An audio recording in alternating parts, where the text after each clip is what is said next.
Hi guys, we have the Gionee A1 Lite with us. The Gionee A1 Lite belongs to the Gionee A series alongside Gionee A1 and the A1 Plus, which has been launched in the country. The handset was launched last week for 14,999. Talking about the design is pretty much the same as the Gionee A1 with antenna lines running across top and the bottom.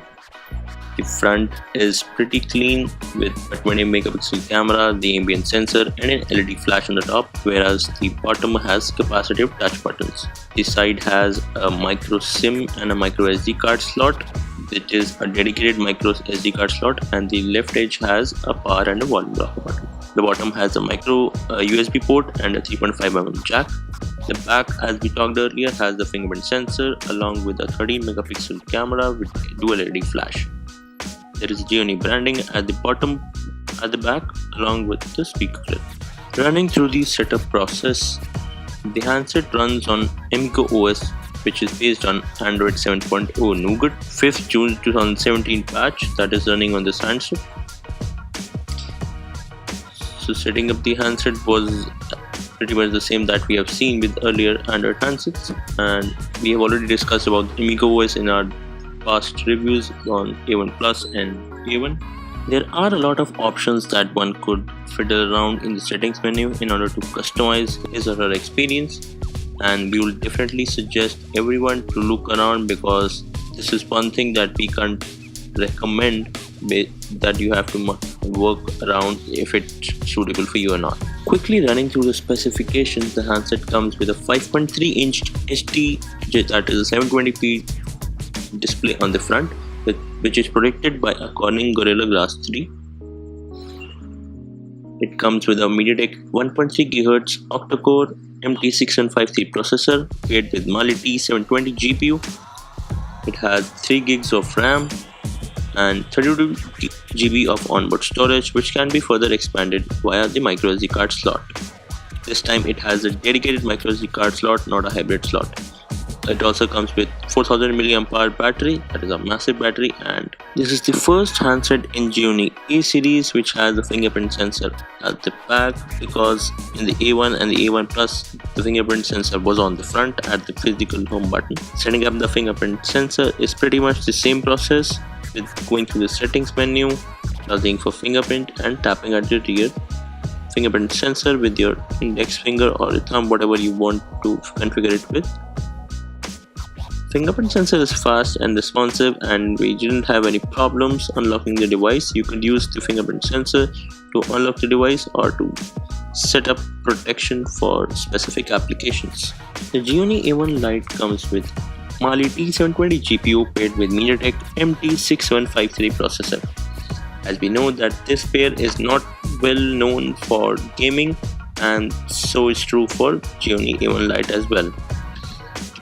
The Gionee A1 Lite has a few bundled applications and a few bundled games which we tried playing. One of the bundled games was Asphalt Nitro, which ran pretty well because it would bundle with the application and tested on this specific pair. The Asphalt Nitro neither had any frame drops, neither it rose the CPU temperature up to extremely high levels. So we are highly doubted about the high intensive graphical gaming like Mortal Kombat or Injustice Among Us, which might face some graphical glitches in a long time usage. So as far as the gaming goes, it is a little dicey. Talking about the camera of the smartphone, it has a 13 megapixel rear camera with dual tone LED flash. This sensor has face detection autofocus with f/2.2 aperture. The front has a 20 megapixel camera with LED selfie flash and an f/2.0 aperture. Gionee is marketing it as a selfie-centric smartphone, and this is its USP. The 20 megapixel sensor on the front also performs pretty well. Talking about the camera UI, it has quite a few modes like photo, video, face beauty, panorama and slow motion. There's also an option to enable or disable LED flash and the HDR mode. The settings has different guidelines and countdown capture modes options which can be configured. There are about 13 different shooting modes as night, professional mode, card scanner, translation, slow motion, smart scene, test recognition, which can be used. Professional mode here has all the options as ISO, white balance, shutter speed, focal length, which can be configured if one knows how to do it. Talking about the results from the rear camera were average. There were quite a few details that can be captured, but it all depends on the lighting conditions, though it struggles in low light conditions. Tweaking with a night mode or the professional mode could improve the results, but that doesn't make it any better. Overall, if you talk about the Gionee A1 Lite, the handset is good for an offline segment because there are better options in the online segment. An average consumer would expect a full HD screen, which is missing on the Gionee A1 Lite, though it comes with 4000 mAh battery and 20 megapixel front facing camera, which are pretty good and is its USP.